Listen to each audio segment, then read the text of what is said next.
50 tahun lebih ternyata doktrin ini masih eksis sampai sekarang, bahwa Habib yang berzina, berjudi dan sebagainya itu dia tetap suci karena ada darah Nabi. Ini kan bahaya. Rhoma Irama ngomong habaib itu mendoktrin kalau Habib mau dia maksiat, mau dia zina, mau dia mabuk, tetap masuk surga. Makanya saya tanya, siapa Habibnya? Di mana?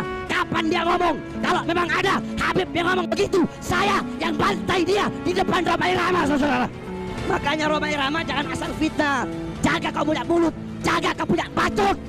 Kami para habaib, kami para ba'alawi tidak pernah diajarkan seperti itu, saudara. Walaupun nasab kami mulia, walaupun kami anak cucu Nabi, tapi kalau berbuat dosa, kalau berbuat maksiat, tetap tempatnya neraka. Awas, jangan. Oh, tak pakai main fitnah lagi. Assalamualaikum warahmatullahi wabarakatuh. Kembali lagi di channel J Kesayanganku. Salam JAG. Oke sahabat JAG, kali ini kita akan membahas yang lagi viral, yaitu Rhoma Irama versus Habib Bahar. Bikin Habib Bahar ngamuk.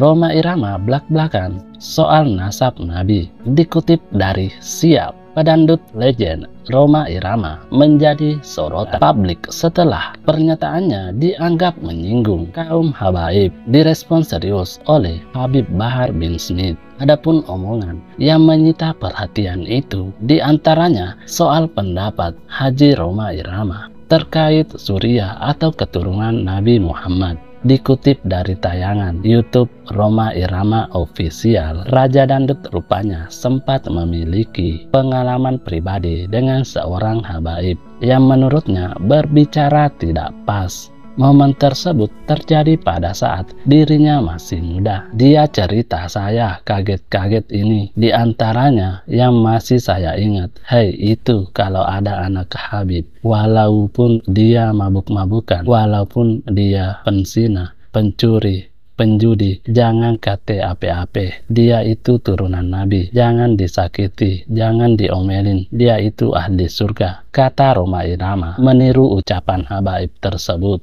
Saya terhenyak mendengar itu. Dalam hati, emang begitu Islam? Namanya anak muda ya. Habis dia ceramah, ana naik. Giliran ana ceramah mewakili generasi muda. Ana bantah tuh semua sanggungnya. Terkait hal itu, Rhoma Irama mengatakan, seandainya saja Ba'alwi ini benar, keturunan zuriyah Nabi bukan dari nasabnya, tapi dari takwanya, maka tentu saja umat akan mencintainya. Jangankan Nabi Muhammad Sallallahu Alaihi Wasallam yang telah membawa kita dari kegelapan pada cahaya, pada iman, tentu beliau Nabi Muhammad sangat-sangat berjasa. Sangat wajar kita mencintai anak cucu beliau karena jasa-jasa beliau tadi. Jelasnya, Rhoma menegaskan bahwa apa yang disampaikannya itu murni dari hati, bukan karena kebencian. Tidak ada kebencian saya sedikit pun pada habaib sekarang ini, kecuali sebuah keikhlasan ingin berbagi. Kita diskusi, tukar pikiran. Mari kita telaah kembali ayat-ayat yang selama ini dipegang Ba'alwi, kata Rhoma Irama. Sebab menurut Rhoma Irama, hal itu akan memberikan pencerahan pada doktrin-doktrin yang dinilai keliru, utamanya soal kepercayaan bahwa keturunan Nabi Muhammad dijamin masuk surga meski ahli maksiat.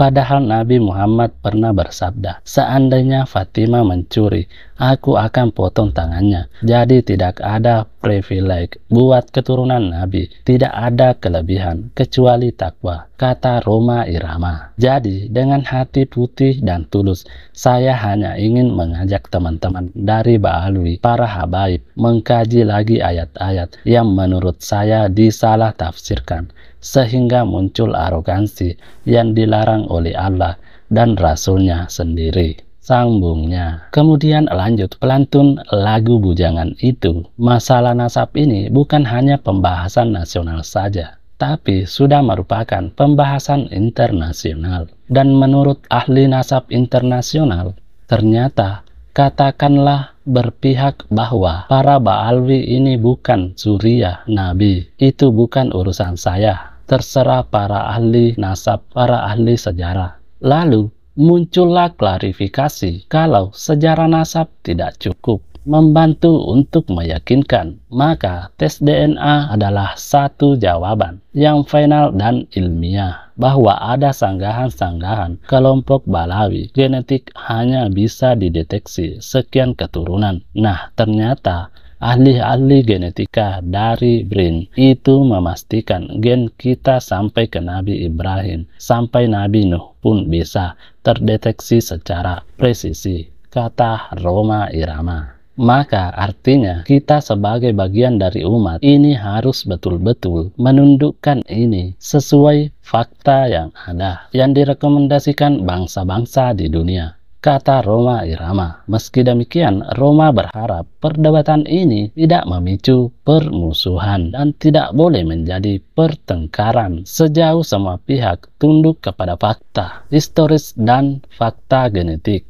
Saya katakan tadi, para muhibbin, tetaplah cinta pada Habib-Habibmu, tetap cintai, tapi kali ini dalam konteks beliau sebagai seorang alim, seorang ulama, seorang guru, kita jaga persahabatan itu, karena sesungguhnya seseorang beriman itu bersaudara, kata Rhoma Irama. Kira-kira begitu. Astagfirullahaladzim. Dan harus saya sampaikan sebagai seorang muslim. Kedua, sebagai seorang ketua umum organisasi Islam, saya harus memberikan kontribusi. Rhoma menambahkan, dan tidak tertutup kemungkinan untuk menegur saya. Apabila ada salah, mohon juga bimbingan dan koreksi maupun sebagainya. Penuturan Rhoma Irama itu ternyata membuat Habib Bahar geram. Habib Bahar meminta Rhoma Irama untuk tidak membuat fitnah saat berbicara di depan masyarakat. Habib Bahar mengajak para jemaah untuk tidak percaya dengan pernyataan Rhoma Irama. Dia pun bertanya balik dengan Rhoma Irama, siapa Habib yang mengajarkan berbuat dosa dalam Islam masuk surga? Makanya saya tanya, siapa Habibnya? Di mana? Kapan dia ngomong? Kata Habib Bahar dengan nada tinggi di depan jamaah dalam video yang dikutip Republika Rabu 19 Juni 2024. Kalau memang ada Habib yang ngomong begitu, saya yang bantai dia di depan Rhoma Irama. Saudara-saudara, makanya Rhoma Irama, jangan asal fitnah. Jaga kau punya mulut, jaga kau punya bacot, kata Habib Bahar. Dia menegaskan semua Habib, meskipun keturunan langsung dari Nabi Muhammad SAW, jika berbuat dosa maka tidak perlu diikuti. Pun jika ada Habib yang mengajak maksiat, maka sudah pasti masuk neraka. Nah, itulah tanggapan dari Habib Bahar. Nah, bagaimana sih tanggapan netizen? Yuk kita baca komentarnya. Ini acara pengajian atau caci maki. Ini sudah di luar batas. Ayo pribumi bangkit. Kita punya pikiran, akal, hati nurani. Kangen kayak dulu ustaz kampung yang ceramah, menyejukkan, menerangkan seputaran agama. Ada yang komentarnya nih merasa seperti caci maki ya mendengar tanggapan dari Habib Bahar ini. Nah, lanjut kita baca komentarnya. Kasihan pribumi, miris. Kenapa mau datang ke pengajian? Bukan ngaji, malah isinya hujat orang. Bagaimana nih menurut teman-teman nih dari video yang beredar Habib Bahar menanggapi Haji Rhoma? Apakah memang terlihat seperti caci maki ya? Lanjut, ada juga yang berkomentar, saya sangat hormat sama habaib yang menyampaikan ajaran agama dengan tutur kata yang sopan. Pak Haji Rhoma tausiahnya lebih kena ke hati meski ceramahnya tidak berapi-api. Nah, yang berpendapat seperti ini nih, dia lebih suka yang ceramah yang tenang tapi dimengerti. Karena memang sih ada juga yang ceramah yang kasar tapi maksud dan tujuannya bagus. Cuma mungkin penyampaiannya yang kasar jadi tidak terlalu kena di hati ya. Oke, lanjut. Ada juga yang berkomentar. Imam Syafi'i pernah berkata, nanti di akhir zaman akan banyak ulama yang membingungkan umat. Sehingga umat bingung memilih mana ulama warasatul anbiya dan mana ulama syu'u yang menyesatkan umat. Lantas murid Imam Syafi'i bertanya, ulama seperti apa yang kami harus ikuti di akhir zaman, wahai guru? Beliau menjawab, ikutilah ulama yang dibenci kaum kafir, kaum munafik dan kaum fasik, dan jauhilah ulama yang disenangi kaum kafir, kaum munafik, dan kaum fasik, karena ia akan menyesatkanmu, menjauhimu dari keridhaan Allah.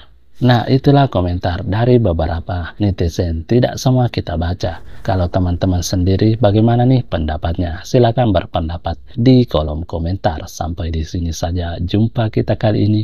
Salam JAG. Wassalamualaikum warahmatullahi wabarakatuh.